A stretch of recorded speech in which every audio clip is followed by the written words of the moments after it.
j'ai calculé toutes mes dépenses au yen près pendant un mois et j'étais pas prêt, je me rendais pas compte. Parce qu'on a tendance à vouloir dire, et moi le premier, ouais, vivre au Japon, ça coûte pas cher, le yen est faible, tu peux sortir, profiter, ça coûte rien. Et j'ai un petit peu honte, mais dans cette vidéo, vous verrez toutes mes dépenses du dernier mois, sans rien vous cacher.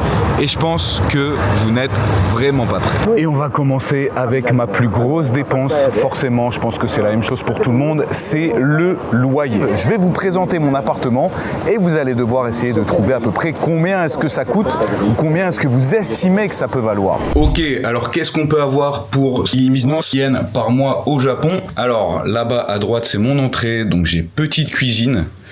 Pas si petite en fait, qui est dans mon couloir. Juste ici, j'ai les toilettes qui sert aussi un petit peu de débarras. Ici, une salle de bain qui est en bordel, mais qui est tout de même assez grande. Franchement, mon espace est plutôt bien optimisé. Ici, on arrive à mon côté salon-bureau. Donc là, c'est mon salon avec la PlayStation, la Switch, la télé. Ici, c'est mon bureau. Donc c'est là où je travaille. J'aime bien, j'ai une petite vue sur rien. Mais au moins, j'ai une entrée de lumière. Et vous allez sûrement vous demander où est-ce que je dors? Eh bien, c'est là la spécificité de mon appartement, c'est que j'ai un étage. Regardez ça, la pièce secrète. Bam! Et hop, on arrive dans ma chambre, qui était aussi anciennement bureau.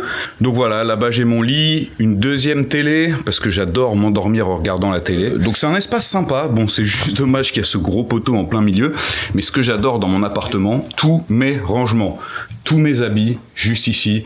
Donc ça c'est cool. Et en plus, eh bien, il y a une deuxième porte, là avec les habits d'hiver. Donc j'avoue que quand t'es solo, un appartement de cette taille, c'est juste parfait, mais pour deux, ça fait quand même un peu petit. Si ça ne tenait qu'à moi, j'aurais pas pris un appartement aussi grand, mais bon, il y a plein d'histoires, c'est à cause de mon ex numéro 3, je vous ai pas encore fait de story time, mais ça viendra, je vous expliquerai tout en détail. Trêve de suspense, cet appartement me coûte 110 000 yens par mois. Et très honnêtement, pour un appartement de cette superficie et à cette distance de gros quartiers comme Shibuya et Shinjuku, c'est un prix plutôt normal. Mais pour être franc, c'est environ 40% de mon salaire, ce qui est énorme. En général, au Japon, on met 30% de son salaire. Alors, il n'y a pas de règle comme en France où on ne va pas vous laisser louer un appartement si vous ne prouvez pas que vous gagnez 3 fois plus. Ici, ils n'ont pas besoin de ça. Si vous gagnez assez, on vous donne l'appartement, même s'il y a énormément de frais à l'entrée. D'ailleurs, j'en ai fait une vidéo spécifique. Je vous mets l'affiche en haut à droite, je ne sais pas où c'est. Vous aurez plus de détails pour comment trouver un appartement, mais ça coûte ultra cher. C'est super compliqué, surtout en tant qu'étranger. Mais bon, l'appartement, ok, je comprends, plus grosse dépense, mais ma deuxième plus grosse dépense, vous n'êtes pas prêts et c'est ce qui m'a le plus choqué. Alors, ma deuxième plus grosse dépense, vous l'aurez sans doute deviné, c'est la nourriture. Mais c'est catégorisé en 4 différentes sections. La première, ce qui m'a coûté le plus cher, ce sont les courses. 36 283 yens de courses. Alors, qu'est-ce que j'entends par les courses? Les courses, c'est tout simplement l'alimentation, ce dont j'ai besoin dans la vie de tous les jours. Moi, je cuisine très souvent, ça m'arrive très rarement d'aller dehors, mais vous allez voir que ça fait aussi partie d'une des dépenses. Alors, j'ai séparé en 2 parties. La première, sachez qu'il y a un très grand magasin que je vous conseille qui s'appelle le Gyomu Supa. Au Japon, ça c'est vraiment quand je dois faire les grosses courses le week-end, c'est un magasin où vous trouvez de tout, un petit peu en mode Aldi, Lidl, mais à l'ancienne. Vraiment à l'ancienne. Vous pouvez même retrouver des produits étrangers, ça c'est plutôt cool. Énormément de surgelés, ce qui se fait rare dans les supermarchés japonais, et aussi un excellent rapport qualité-prix, surtout pour la viande. Donc voilà, en général, j'y vais le week-end, toutes les 2 semaines, je fais mes stocks de viande, mes stocks de sauce, de café, enfin tous les trucs de première nécessité. Et ensuite, j'ai un supermarché qu'on appelle My Basket au Japon, qui est un petit supermarché mais avec des prix pas trop abusés. Et j'y vais souvent lorsque soit je suis en manque de viande, par exemple la semaine où j'ai pas le temps, où il me manque des œufs, où il me manque du fromage, où j'y vais pour acheter quelques petites boissons, de l'eau, enfin des trucs que je peux pas conserver assez longtemps et que je peux pas acheter en gros. Mais alors la dépense qui m'a le plus choqué vraiment, c'est le combini. 20 607 yens. Troisième plus grosse dépense du mois. Les combini, pour moi, c'est vraiment l'un des plus gros avantages, mais aussi inconvénients du Japon, parce que c'est ouvert 24/24, t'en as partout. Très honnêtement, si vous habitez près d'une gare, tous les 100 mètres, vous en avez un. Et quand t'as un petit creux, quand il se fait tard, hop, t'y vas, tous les autres magasins sont fermés, et c'est très souvent de la gourmandise. Et c'est des petits paiements récurrents. Alors il y a des gens qui disent que combini, ça coûte extrêmement cher. Bon, c'est un peu plus cher que dans les magasins normaux, environ 40%, mais c'est pas non plus des prix excessifs. Mais en fait, c'est l'accumulation de ces petits prix qui font à la fin du mois 20 000 yens. Et ça, c'est vraiment quelque chose sur lequel je pense que je peux économiser parce que c'est juste de la gourmandise. C'est juste inutile. Il suffirait juste que je planifie et que j'aille au supermarché pour faire des économies. Donc ça, c'est quelque chose sur lequel je dois énormément changer. Et toujours dans la catégorie nourriture, 14 404 yens pour les restaurants. Et c'est encore un des gros paradoxes du Japon, c'est que ça coûte tellement peu cher d'aller au restaurant que au final, tu es tenté d'y aller si tu as la flemme de cuisiner. Moi, j'avoue que ça m'arrive de temps en temps. Mais au final, si tu rajoutes, même si ça coûte que 10 ou 15 euros d'aller au restaurant, tu fais ça 2 fois par jour pendant un mois, ça te coûte cher. Heureusement, c'est pas mon cas. Et là encore, niveau restaurant, il y a des différences à faire. Tu as les petits restaurants solo du type Matsuya ou par exemple les ramen ou alors les restaurants de bento qui eux ne coûtent vraiment pas grand chose et c'est souvent plus intéressant d'aller là-bas que de cuisiner. Ensuite, tu as les restaurants, vrais restos comme on peut entendre en France où tu te retrouves avec 4-5 000 yens par personne, un truc un petit peu plus branché ou avec une cuisine non japonaise. Mais moi, ce que je vous conseille absolument, le meilleur rapport qualité-prix, ce sont les petits restaurants japonais izakaya de quartier. J'en ai un près de chez moi, j'y vais assez souvent. Alors ça paye pas de mine, franchement ça ressemble à rien, mais c'est une ambiance assez particulière. C'est la vraie expérience, le vrai Japon. C'est pas super cher, c'est super bon en règle générale et surtout c'est fréquenté par des locaux. Alors vous avez dû voir récemment partout sur les réseaux sociaux, il y a de plus en plus de restaurants à Tokyo qui refusent les étrangers si vous ne savez pas lire le japonais, surtout les kanji parce qu'ils ont que le menu en japonais. Et c'est des petits restaurants locaux, tu vois, faut les comprendre. Ils ont un petit peu la flemme de devoir commencer à parler avec un traducteur, etc. Surtout que les étrangers, très souvent, malgré nous, on n'a pas les bonnes étiquettes. On parle fort, on fait pas très attention et comme c'est des restaurants fréquentés par des locaux, les chefs des établissements n'ont pas forcément envie. Donc je vous conseille vraiment d'avoir un minimum de base de japonais. Vraiment, vous n'avez pas besoin de grand chose pour pouvoir vivre cette expérience.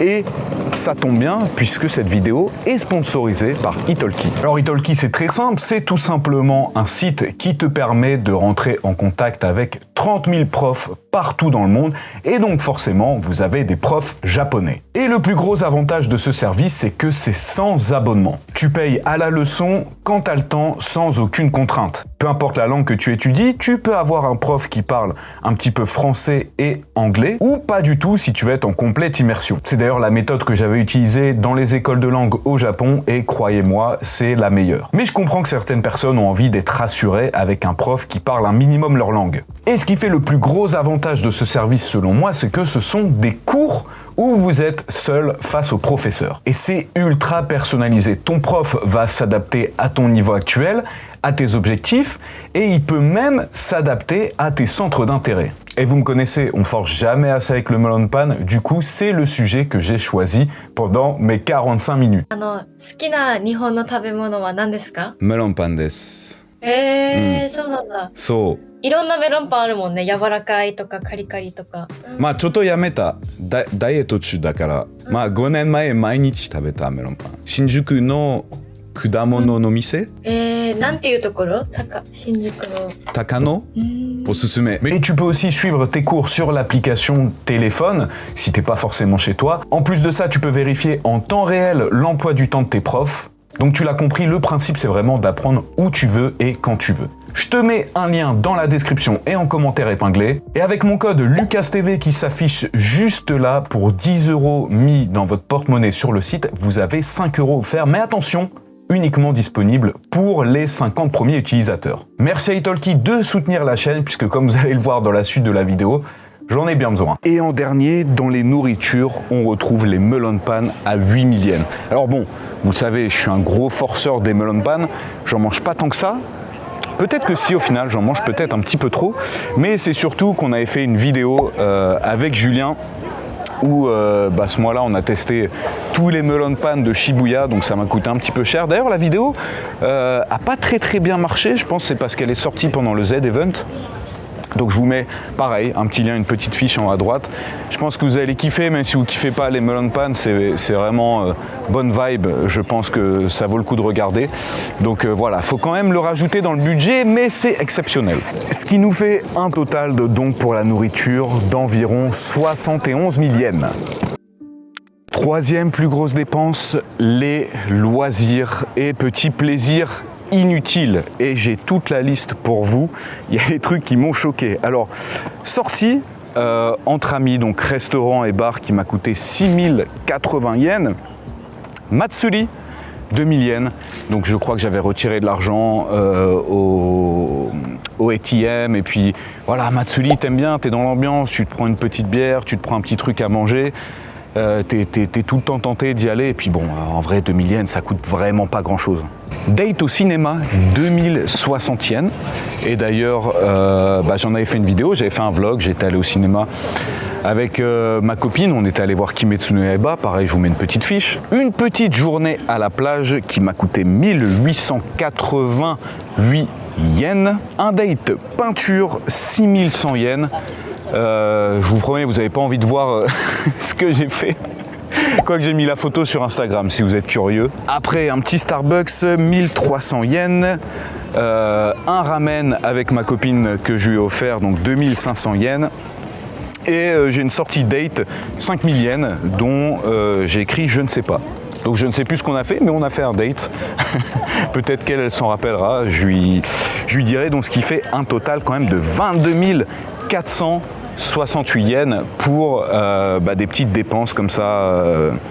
Je dirais sortie date. Voilà. C'est pas vraiment dans le restaurant, mais c'est quand même à compter. Et c'est quand même différent. Quatrième plus grosse dépense, les transports en commun. Ça m'a coûté 17 300 yens. Et en plus, c'est assez surprenant parce que moi, je travaille en remote. Je vais très peu sur mon lieu de travail. 1 ou 2 fois par semaine seulement, mais ce qu'il faut savoir, c'est que contrairement à la France, le Japon a plusieurs compagnies en fait de métro. Donc par exemple, si vous voulez vous rendre d'un point A à point B et que vous changez 3 fois de compagnie, vous allez à chaque fois repayer en fait. Comme si vous veniez de commencer. Donc faites très attention lorsque vous prenez le métro au Japon sur Google Maps de choisir le moins de changements. Des fois vous allez peut-être marcher un petit peu plus, mais voilà, si vous avez un budget serré, ça peut valoir le coup. Alors sachez que si vous êtes étudiant ou employé, vous pouvez avoir un abonnement au mois qui est souvent très utile. D'ailleurs, la plupart des compagnies japonaises couvrent ces frais. Mais c'est pourquoi énormément de personnes qui travaillent à Tokyo s'en fichent d'habiter loin parce que ils ont le transport gratuit. Et puis surtout, ça leur permet, même en week-end, de pouvoir effectuer ce trajet sans avoir à débourser, puisque vous pouvez vous arrêter n'importe où entre votre maison et votre lieu de travail.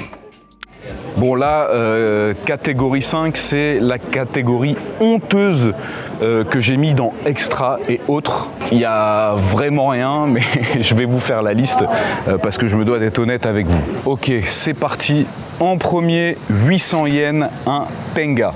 Si vous me suivez sur TikTok, vous avez dû voir Je vais pas vous expliquer ce que c'est un Tenga dans cette vidéo, il y a peut-être des jeunes qui regardent. Charge-pot, j'ai utilisé 4 fois, donc 430 yens, 430 encore une fois, 330 et 330. Les charge-pots, c'est tout simplement les petites batteries portables que vous pouvez trouver dans les combini pour recharger votre téléphone, donc très très pratique. J'ai écrit cosmétique, 1383 yens. Donc cosmétique, ça doit être tout ce qui est gel douche,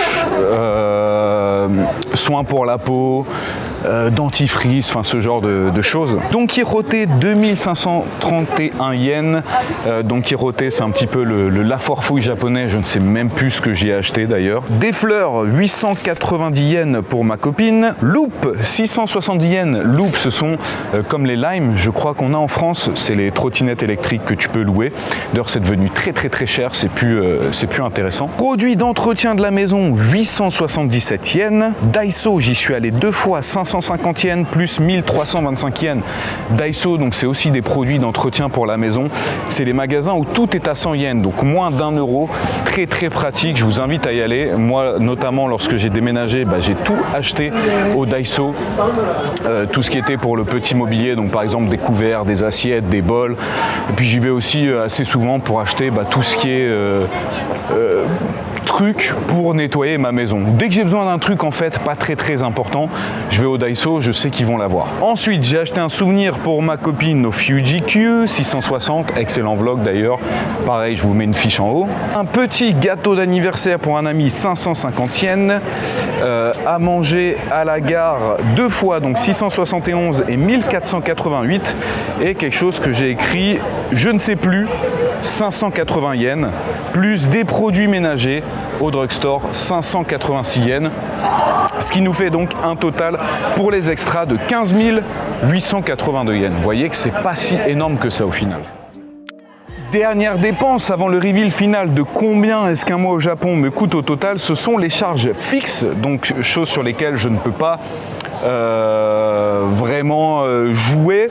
L'électricité et le gaz, 10 000 yens par mois. Alors je sais pas si c'est un prix normal, je sais pas combien coûte l'électricité et le gaz en France. Ça coûte surtout cher lorsque vous utilisez la clim. Donc la clim l'été, mais le plus cher c'est lorsque vous utilisez le chauffage l'hiver. Ça coûte une blinde. Donc j'ai arrondi à 10 000 yens par mois. En vrai, là ce mois-ci, je crois que j'ai payé 6 000 ou 7 000. Mais par exemple l'hiver, des fois tu payes 13 ou 14 000. Et c'est un des problèmes de mon appartement. Vous avez vu, comme il y a 2 étages, en fait, je dois chauffer ou refroidir à différents endroits. C'est aussi pour ça que j'ai mis mon bureau en bas. Comme ça au moins je reste toute la journée en bas. Et puis juste quand je vais me coucher, j'ai pas forcément besoin de chauffer ou de refroidir. La salle de sport, 10 000 yens, donc ça peut vous paraître cher, 10 000 yens, mais sachez que c'est le prix à peu près normal, minimum au Japon. Pour une salle de muscu, la mienne est plutôt spacieuse, je suis à Anytime, mais il y a des Anytime qui sont beaucoup plus petits, beaucoup plus blindés. L'avantage, c'est que vous pouvez aller n'importe où dans le Japon. Et surtout que c'est ouvert 24 heures sur 24, donc si vous avez vraiment la déterre, vous pouvez y aller la nuit, comme Amine. Je crois qu'Amine y va la nuit, Amine de Japania. Et en dernier, on a le téléphone à 3 000 yens par mois. Je vais faire marche arrière et aller ailleurs. 3 000 yens par mois, donc c'est, je ne sais pas si c'est moins cher qu'en France, je ne sais plus à combien sont les forfaits français. Mais là, pour 3 000 yens, sachez qu'au Japon, vous n'avez pas la data illimitée. Vous avez des forfaits avec data illimitée, mais ils ne sont pas vraiment ouf. Et en plus, avec ce forfait-là, 3 000 yens, je n'ai même pas les appels.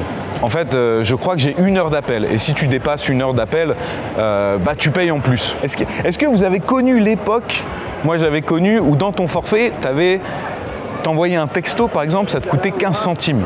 C'était n'importe quoi cette histoire. Enfin bref, voilà. Donc ce qui fait un total de charges fixes de 23 000 yens.